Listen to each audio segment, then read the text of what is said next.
지금부터 2024 헌납 8 대통령 윤석열 탄핵 사건에 대한 선고를 시작하겠습니다. 먼저 적법 요건에 관하여 살펴보겠습니다. 이 사건 계엄 선포가 사법심사의 대상이 되는지에 관하여 보겠습니다. 고위공직자의 헌법 및 법률 위반으로부터 헌법 질서를 수호하고자 하는 탄핵 심판의 취지를 고려하면 이 사건 계엄 선포가 고도의 정치적 결단을 요하는 행위라 하더라도 그 헌법 및 법률 위반 여부를 심사할 수 있습니다. 국회 법사의 조사 없이 이 사건 탄핵소추안을 의결한 점에 대하여 보겠습니다. 헌법은 국회의 소추 절차를 입법에 맡기고 있고 국회법은 법사위 조사 여부를 국회의 재량으로 규정하고 있습니다. 따라서 법사위의 조사가 없었다고 하여 탄핵소추 의결이 부적법하다고 볼 수 없습니다. 이 사건 탄핵소추안의 의결이 일사부재의 원칙에 위반되는지 여부에 대해서 보겠습니다. 국회법은 부결된 안건을 같은 회기 중에 다시 발의할 수 없도록 규정하고 있습니다. 피청구인에 대한 1차 탄핵소추안이 제418회 정기회 회기에 투표 불성립되었지만 이 사건 탄핵소추안은 제419회 임시회 회기 중에 발의되었으므로 일사부재의 원칙에 위반되지 않습니다. 한편 이에 대해서는 다른 회기에도 탄핵소추안의 발의 횟수를 제한하는 입법이 필요하다는 재판관 정형식의 보충 의견이 있습니다. 이 사건 계엄이 단시간 안에 해제되었고 이로 인한 피해가 발생하지 않았으므로 보호이익이 험결되었는지 여부에 대해서 보겠습니다. 이 사건 계엄이 해제되었다고 하더라도 이 사건 계엄으로 인하여 이 사건 탄핵 사유는 이미 발생하였으므로 심판의 이익이 부정된다고 볼 수 없습니다. 소추 의결서에서 내란죄 등 형법 위반 행위로 구성하였던 것을 탄핵 심판 청구 이후에 헌법 위반 행위로 포섭하여 주장한 점에 대하여 보겠습니다. 기본적 사실관계는 동일하게 유지하면서 적용 법조문을 철회, 변경하는 것은 소추 사유의 철회, 변경에 해당하지 않으므로 특별한 절차를 거치지 않더라도 허용됩니다. 피청구인은 소추 사유에 내란죄 관련 부분이 없었다면 의결 정족수를 충족하지 못하였을 것이라고 주장하지만 이는 가정적 주장에 불과하며 객관적으로 뒷받침할 만한 근거도 없습니다. 대통령의 지위를 탈취하기 위하여 탄핵소추권을 남용하였다는 주장에 대하여 보겠습니다. 이 사건 탄핵소추안의 의결 과정이 적법하고 피소추자의 헌법 또는 법률 위반이 일정 수준 이상 소명되었으므로 탄핵소추권이 남용되었다고 볼 수 없습니다. 그렇다면 이 사건 탄핵심판 청구는 적법합니다. 한편 증거법칙과 관련하여 탄핵심판 절차에서 형사소송법상 전문법칙을 완화하여 적용할 수 있다는 재판관 이미선, 김형두의 보충 의견과 탄핵심판 절차에서 앞으로는 전문법칙을 보다 엄격하게 적용할 필요가 있다는 재판관 김복형, 조한창의 보충 의견이 있습니다. 다음으로 피청구인이 직무집행에 있어 헌법이나 법률을 위반하였는지 피청구인의 법 위반 행위가 피청구인을 파면할 만큼 중대한 것인지에 관하여 살펴보겠습니다. 우선 소추 사유별로 살펴보겠습니다. 1. 이 사건 계엄 선포에 관하여 보겠습니다. 헌법 및 계엄법에 따르면 비상계엄 선포의 실체적 요건 중 하나는 전시, 사변 또는 이에 준하는 국가 비상사태로 저가 교전 상태에 있거나 사회 질서가 극도로 교란되어 행정 및 사법 기능의 수행이 현저히 곤란한 상황이 현실적으로 발생하여야 한다는 것입니다. 피청구인은 야당이 다수 의석을 차지한 국회의 이례적인 탄핵소추 추진, 일방적인 입법권 행사 및 예산 삭감 시도 등의 전횡으로 인하여 위와 같은 중대한 위기사항이 발생하였다고 주장합니다. 피청구인의 취임 후 이 사건 계엄 선포 전까지 국회는 행안부 장관, 검사, 방통위위원장, 감사원장 등에 대하여 총 22건의 탄핵소추안을 발의하였습니다. 이는 국회가 탄핵소추 사유의 위헌위법성에 대해 숙고하지 않은 채 법 위반의 의혹에만 근거하여 탄핵심판 제도를 정부에 대한 정치적 압박 수단으로 이용하였다는 우려를 낳았습니다. 그러나 이 사건 계엄 선포 당시에는 검사 1인 및 방통위위원장에 대한 탄핵 심판 절차만이 진행 중이었습니다. 피청구인이 야당이 일방적으로 통과시켜 문제가 있다고 주장하는 법률안들은 피청구인이 제의를 요구하거나 공포를 보류하여 그 효력이 발생되지 않은 상태였습니다. 2025년도 예산안은 2024년 예산을 집행하고 있었던 이 사건 계엄 선포 당시 상황에 어떠한 영향을 미칠 수 없고 위 예산안에 대하여 국회 예결특위의 의결이 있었을 뿐 본회의의 의결이 있었던 것도 아닙니다. 따라서 국회의 탄핵소추, 입법, 예산안 심의 등의 권한 행사가 이 사건 계엄 선포 당시 중대한 위기 상황을 현실적으로 발생시켰다고 볼 수 없습니다. 국회의 권한 행사가 위법, 부당하더라도 헌법재판소의 탄핵 심판, 피청구인의 법률안 제의 요구 등 평상시 권력 행사 방법으로 대처할 수 있으므로 국가 긴급권의 행사를 정당화할 수 없습니다. 피청구인은 부정선거 의혹을 해소하기 위하여 이 사건 계엄을 선포하였다고도 주장합니다. 그러나 어떠한 의혹이 있다는 것만으로 중대한 위기 상황이 현실적으로 발생하였다고 볼 수는 없습니다. 또한 중앙선관위는 제22대 국회의원 선거 전에 보안 취약점에 대하여 대부분 조치하였다고 발표하였으며 사전, 우편, 투표함, 보관장소, CCTV 영상을 24시간 공개하고 개표 과정에 수검표 제도를 도입하는 등의 대책을 마련하였다는 점에서도 피청구인의 주장은 타당하다고 볼 수 없습니다. 결국 피청구인이 주장하는 사정을 모두 고려하더라도 피청구인의 판단을 객관적으로 정당화할 수 있을 정도의 위기 상황이 이 사건 계엄 선포 당시 존재하였다고 볼 수 없습니다. 헌법과 계엄법은 비상계엄 선포의 실체적 요건으로 병력으로서 군사상의 필요에 응하거나 공공의 안정질서를 유지할 필요와 목적이 있을 것을 요구하고 있습니다. 그런데 피청구인이 주장하는 국회의 권한 행사로 인한 국정마비 상태나 부정선거 의혹은 정치적, 제도적, 사법적 수단을 통하여 해결하여야 할 문제이지 병력을 동원하여 해결할 수 있는 것이 아닙니다. 피청구인은 이 사건 계엄이 야당의 전횡과 국정위기 상황을 국민에게 알리기 위한 경고성 계엄 또는 호소형 계엄이라고 주장하지만 이는 계엄법이 정한 계엄 선포의 목적이 아닙니다. 또한 피청구인은 계엄 선포에 그치지 아니하고 군경을 동원하여 국회의 권한 행사를 방해하는 등의 헌법 및 법률 위반 행위로 나아갔으므로 경고성 또는 호소형 계엄이라는 피청구인의 주장을 받아들일 수 없습니다. 그렇다면 이 사건 계엄 선포는 비상계엄 선포의 실체적 요건을 위반한 것입니다.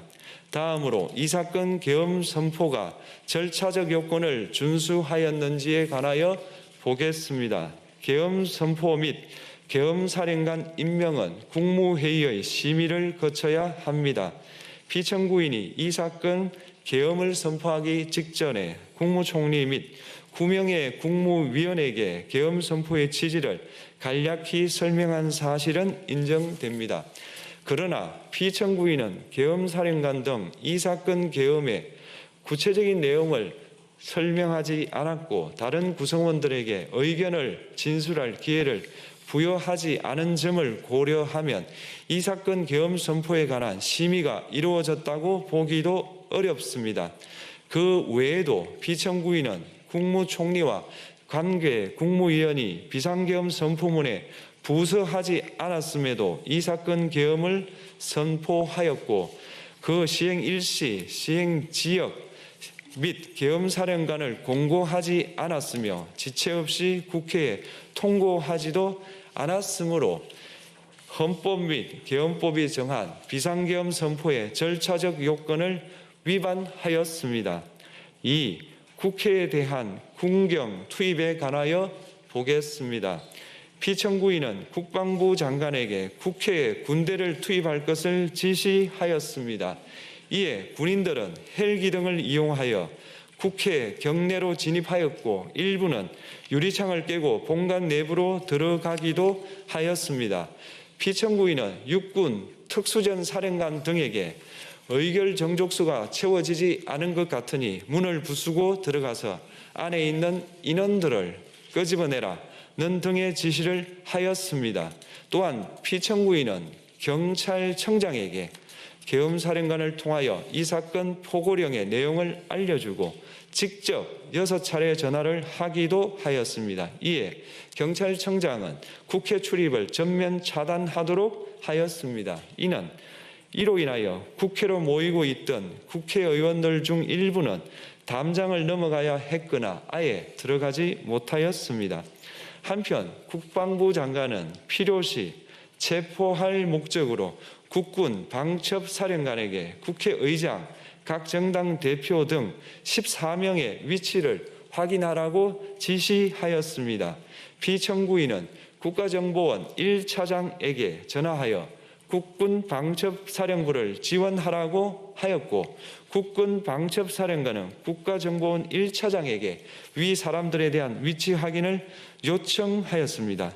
이와 같이 피청구인은 군경을 투입하여 국회의원의 국회 출입을 통제하는 한편 이들을 끌어내라고 지시함으로써 국회의 권한 행사를 방해하였으므로 국회에 계엄 해제 요구권을 부여한 헌법 조항을 위반하였고 국회의원의 심의 표결권, 불체포 특권을 침해하였습니다. 또한 각 정당의 대표 등에 대한 위치 확인 시도에 관여함으로써 정당 활동의 자유를 침해하였습니다.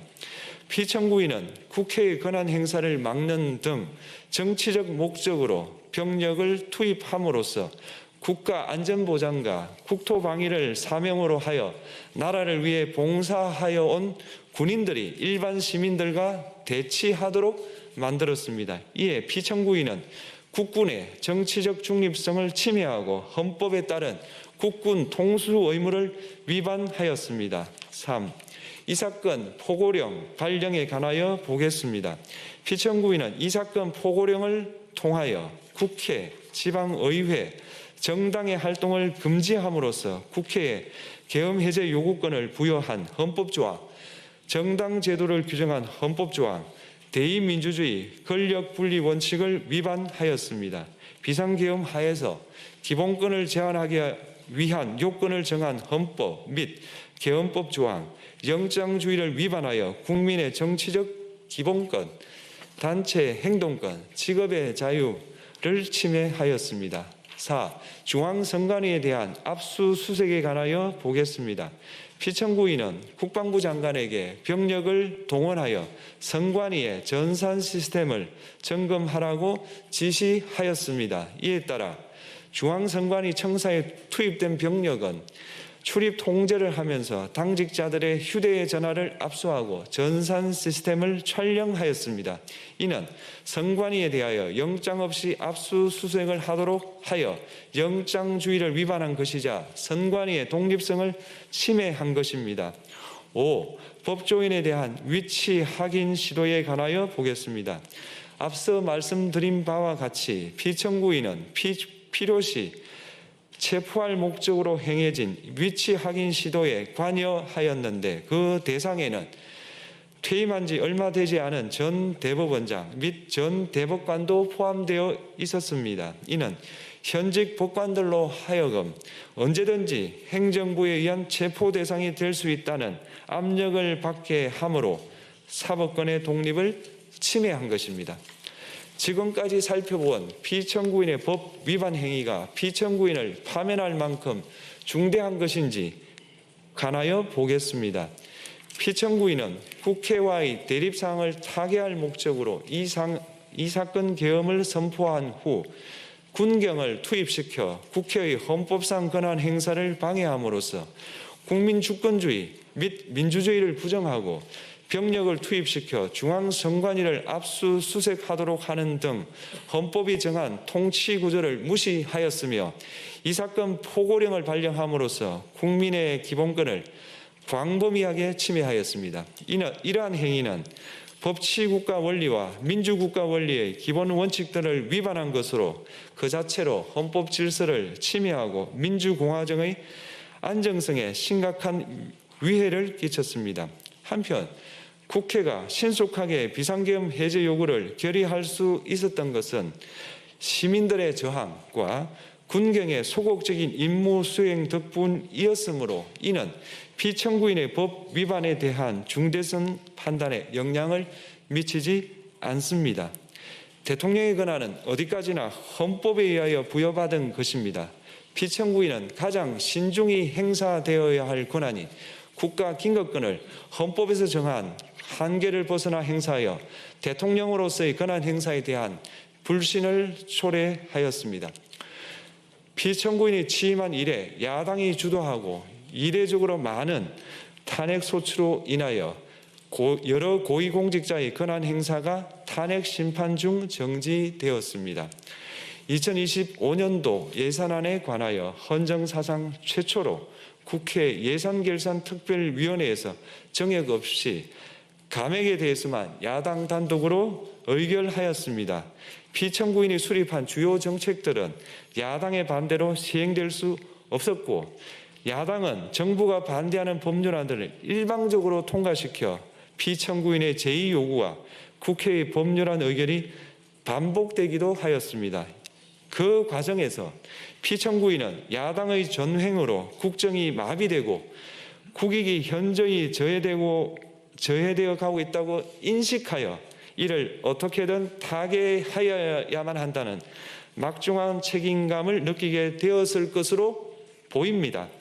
피청구인이 국회의 권한 행사가 권력 남용이라거나 국정 마비를 초래하는 행위라고 판단한 것은 정치적으로 존중되어야 합니다. 그러나 피청구인과 국회 사이에 발생한 대립은 일방의 책임에 속한다고 보기 어렵고 이는 민주주의 원리에 따라 해소되어야 할 정치의 문제입니다. 이에 관한 정치적 견해의 표명이나 공적 의사결정은 헌법상 보장되는 민주주의와 조화될 수 있는 범위에서 이루어져야 합니다. 국회는 소수 의견을 존중하고 정부와의 관계에서 관용 그리고 자제를 전제로 대화와 타협을 통하여 결론을 도출하도록 노력하였어야 합니다. 피청구인 역시 국회의 대표인 국회를 협치의 대상으로 존중하였어야 합니다. 그럼에도 불구하고 피청구인은 국회를 배제의 대상으로 삼았는데 이는 민주정치의 전제를 허무는 것으로 민주주의와 조화된다고 보기 어렵습니다. 피청구인은 국회의 권한 행사가 다수의 횡포라고 판단했다 하더라도 헌법이 예정한 자구책을 통해 견제와 균형이 실현될 수 있도록 하였어야 합니다. 피청구인은 취임한 때로부터 약 2년 후에 치러진 국회의원 선거에서 피청구인이 국정을 주도하도록 국민을 설득할 기회가 있었습니다. 그 결과가 피청구인의 의도에 부합하지 않더라도 야당을 지지한 국민의 의사를 배제하려는 시도를 하여서는 안 되었습니다. 그럼에도 불구하고 피청구인은 헌법과 법률을 위반하여 이 사건 계엄을 선포함으로써 국가긴급권 남용의 역사를 재현하여 국민을 충격에 빠뜨리고 사회, 경제, 정치, 외교 전 분야의 혼란을 야기하였습니다. 국민 모두의 대통령으로서 자신을 지지하는 국민을 초월하여 사회 공동체를 통합시켜야 할 책무를 위반하였습니다. 군경을 동원하여 국회 등 헌법기관의 권한을 훼손하고 국민의 기본적 인권을 침해함으로써 헌법소의 책무를 저버리고 민주공화국의 주권자인 대한국민의 신임을 중대하게 배반하였습니다. 결국 피청구인의 위법 행위는 국민의 신임을 배반한 것으로 헌법 소의 관점에서 용납될 수 없는 중대한 법 위반 행위에 해당합니다. 피청구인의 법 위반 행위가 헌법 질서에 미친 부정적 영향과 파급 효과가 중대하므로 피청구인을 파면함으로써 얻는 헌법 소의 이익이 대통령 파면에 따르는 국가적 손실을 압도할 정도로 크다고 인정됩니다. 이에 재판관 전원의 일치된 의견으로 주문을 선고합니다. 탄핵 사건이므로 선고 시각을 확인하겠습니다. 지금 시각은 오전 11시 22분입니다. 주문, 피청구인 대통령 윤석열을 파면한다. 마치겠습니다.